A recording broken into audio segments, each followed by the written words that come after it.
ইবাদত একমাত্র আল্লাহর জন্য নিবেদিত, তাছাড়া আর কারোর জন্য নয়।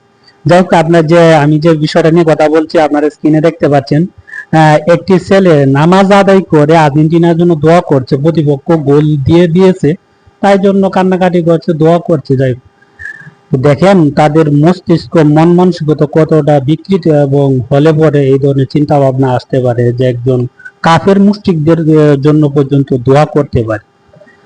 যাই হোক, আমি শুধু এতটুকু বলতে চাই, আপনি আপনার সন্তানকে ধর্ম শিখান এবং এ সমস্ত কাজ হতে বিরত থাকুন। কারণ হচ্ছে গিয়ে যে একটা হাদিসের মধ্যে যে আমরা প্রায় শুনি, যার সাথে যার মহব্বত তার সাথে তার হাসন আছে। যাই হোক, ইবাদত একমাত্র আল্লাহ। আপনি কি এই সমস্ত খেলা দেখা যাচ্ছে যে যে আল্লাহ ও তার রাসূলকে আমরা যতটুকু ভালোবাসি, এখন দেখা যাচ্ছে খেলা জিনিসটা এর চেয়েও বেশি প্রিয় হয়ে গেছে।